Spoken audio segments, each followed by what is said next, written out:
Ош Сарыташ Эргештам жолундағы қырсықта бір адам қаза тапты.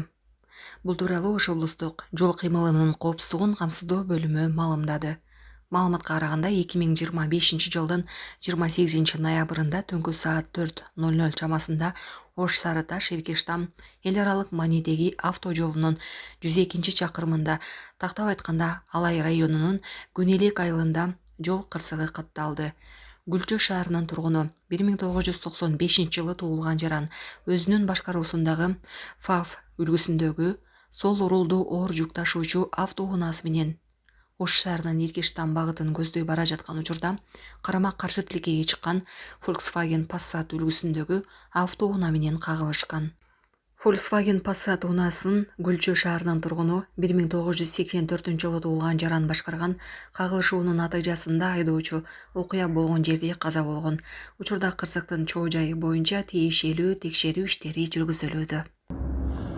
Мына жерде чоң ДТП болуптур. Жанынан да видеосын чыгарган. Мына машиналарга карасаңыздар. Мында караңыздар, чоң машина көппү же жеңил машина көппү? Мында да келет. Мына жерде турат да. Şu жолубуз тардыгынан балким ушундай.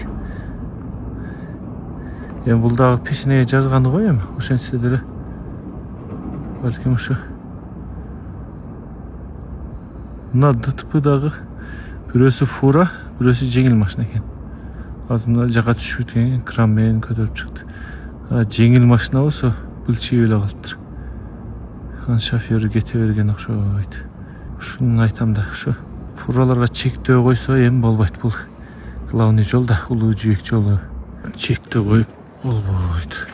Ушу жолду батыраак кеңейтип койсо жакшы болот эле да. Чүйдө Бишкек Нарын Торугарт жолунда 3 унаа кагылышты. Чүй облусунун Ысык-Ата районуна караштуу Красная Речка айылы тушунда Бишкек Нарын Торугарт унаа жолунда 3 автоунаа сүзүштү. Бул тууралуу аймактык кабарчыга окуяга күбө болгон тургундар билдиришти. Маалыматка караганда кырсык 22 ноябрь күнү саат 22:00 чамасында болгон. Жабыркагандар бар экени айтылууда. Учурда Чүй облустук ички иштер башкармалыгы боюнча жол кыймылынын коопсуздугун камсыздоо башкармалыгы кырсыктын чоо жайын тактап жатат. Кошумча маалымат берилери күтүлүүдө. Баштапкы төлөм жок Россиянын бардык аймагынан 6% менен үй алгыңыз келеби? Айына болгону 50 000 рубльдан жогору төлөп, кыялдагы үйүңүзгө ээ болуңуз. Планета 312 компаниясы сиздин ыңгайыңыз үчүн иштейт. Эгер акча топтоп, кыймылсыз мүлк сатып алгыңыз келсе, өз үйүңүздө жашоону эңсеп жатсаңыз, жакшы инвестиция кылууну ойлосоңуз, же болбосо Россиядан Кыргызстанга акчаңызды көбөйтүп кайткыңыз келсе, биз жардам беребиз. Biz sunuştayбыз. Батирлер, жер үйлөр, коммерциялык мүлк, жер участоктары, машина коюучу жайлар, жер алып, үй салуу жана кайра сатууга жардам. Кызматтар: 7 жашка чейин балдарыңыз болсо, 6% менен үй алсаңыздар болот. Банктан ипотека алууда одобрение. Юридикалык тазалыкты текшерүү, рефинанс кылуу, сатып алуу, сатууда коштоо, страховка жана салык кайтарым, налоговый вычет. Биздин дарек: Волгоградский проспект 28, строение 1, офис 238. Байланыш номерлер: +7926 826 0822, +7965 311 53 51. Планета 312. Биз менен үй алуу мүмкүнчүлүгү ар бир адамга жеткиликтүү. Баштапкы төлөмсүз. Шашылыңыз. Түндө атасынын унаасы менен кайгоолчуларга баш ийбей качкан өспүрүм кармалды. Кайгоол кызматкерлери Mercedes-Benz үлгүсүндөгү унааны токтоткондо айдоочу качып, кайгоолчуларды сүзүп кете жаздаган. Натыйжада ал кармалып, жашы жетелек өспүрүмдүн айдоочулук күбөлүгү жок экени аныкталды. Протокол түзүлгөн. Кайгоол кызматы айдоочулук күбөлүгү жокторго унаа берүү үчүн жоопкерчилик бар экенин эскертти. Өлтүрүп алсаң эмне болот эле анча кишини?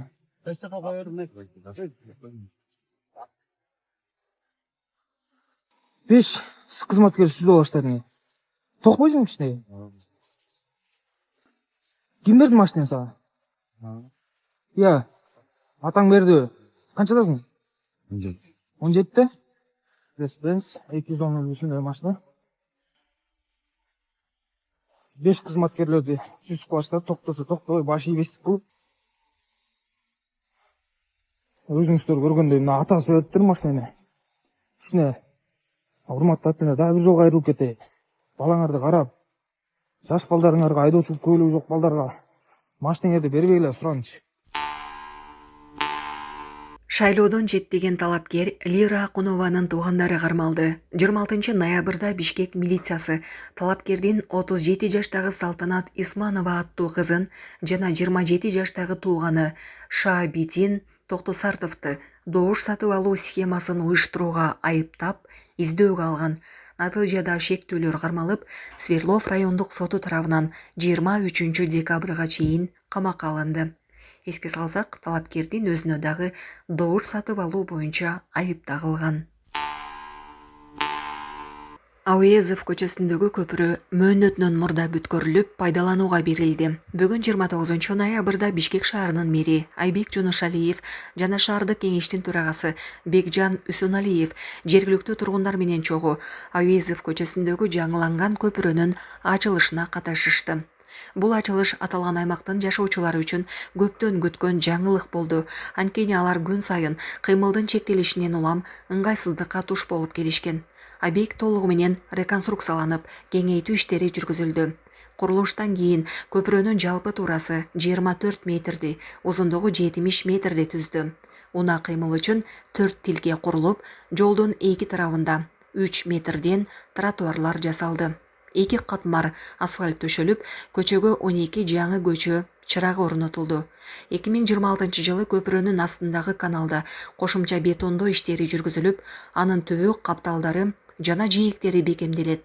Реконструкцияга чейин көпүрө авариялык абалда болгону 2 тилкелүү жана туурасы 13 метрди гана түзүп, тротуарлары 1,5-2 метр гана болгон. Курулуш иштери 2025 жылдын июль айында башталып, пландалган мөөнөтүнөн 30 күн эрте аяктап, тургундарды кубандырды.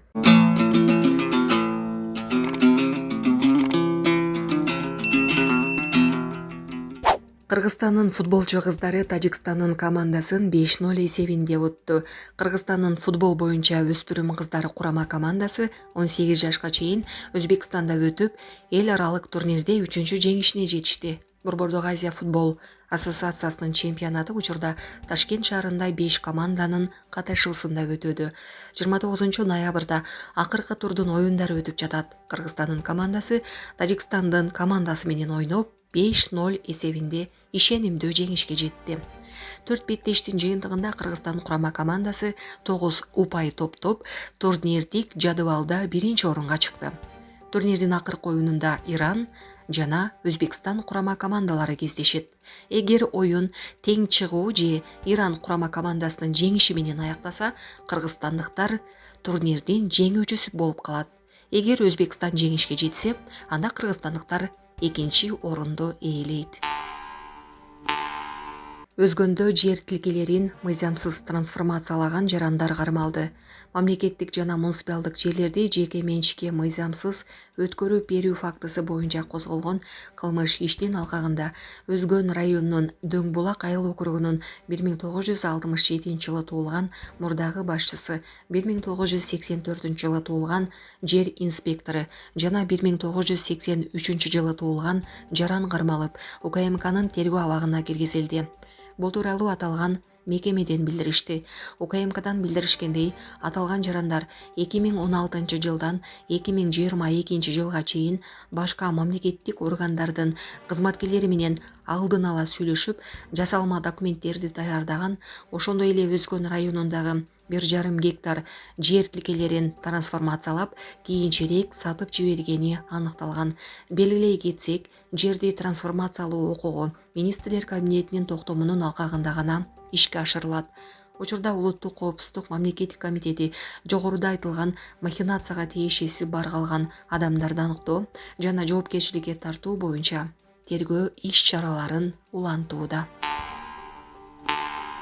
Орусияда WhatsApp бөгөттөлүшү мүмкүн. WhatsApp мессенджери орус мыйзамдарын мындан ары да аткарбаса, Орусия аймагында толугу менен бөгөттөлүшү мүмкүн. Бул тууралуу Роскомнадзор маалымдады. Мекеме түшүндүргөндөй, сервиске байланыштуу системалуу мыйзам бузуу фактылары үчүн чектөө чаралары акырындап колдонулуп жатат. Айрыкча интернет коммуникация тармагын жөнгө салган орус мыйзамдарынын талаптары аткарылбай келүүдө. Бүгүн 28 ноябрда Санариптик экономика фондунун кеңештин жетекчиси Герман Клименко Орусияда WhatsApp бөгөттөлө турганын айтты. Анын айтымында сервис кеминде 5 мыйзамды бузууда, ошондуктан бөгөт коюуга негиздер жетиштүү. Буга чейин Мамдумадагы маалыматтык саясат, IT жана байланыш комитетинин мүчөсү Антон Немкин да WhatsApp мессенджерине бөгөт коюу убакыт маселеси экенин билдирди. Анын айтымында компания ээси орус мыйзамдарын системалуу түрдө тоготпой келет, адамдардын коопсуздугуна коркунуч жаратат. Бишкекте коопсуздук эрежелерин бузган курулуш компаниясына айып салынды. Бишкек шаарында Элибаев көчөсүнө көп кабаттуу турак жай салып жаткан курулуш компаниясына айып пул салынып, кемчиликтерди жоюу үчүн 10 күн мөөнөт берилди.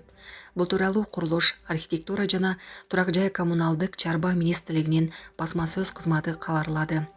Мунун алдында курулушта коопсуздук талаптары бузулганына байланыштуу жашоочулардан кайрылуу түшкөн. Текшерүүнүн жүрүшүндө объект жанаша аймакка кооптуу абал жаратканы аныкталып, компанияга 200 000 сом айып салынды. Белгиленген кемчиликтер жоюлганга чейин иш токтотулду. Ал эми лицензиясын токтотуу маселеси атайын комиссияда каралат.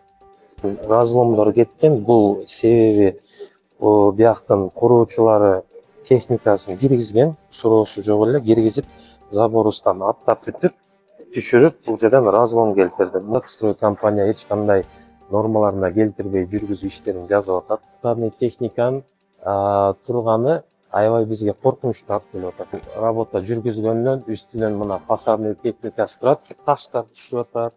Ол жерде мына красканын, пенанын издери калып атат, шуруптар да түшөт. Тезектер да түшөт. Пасканын кеткенинен мындай разломдор да кеткен болчу бизден. Натыйжада биз ошол курулуш компаниясына айып пул салып атабыз. Андан сырткары ошол курулуш компаниясына коопсуз абал жаратуу үчүн 10 күн убакыт бердик. 10 күн ичинде мына жерде техникалык безопасность сактап, андан кийин гана курулуш иштерин улат.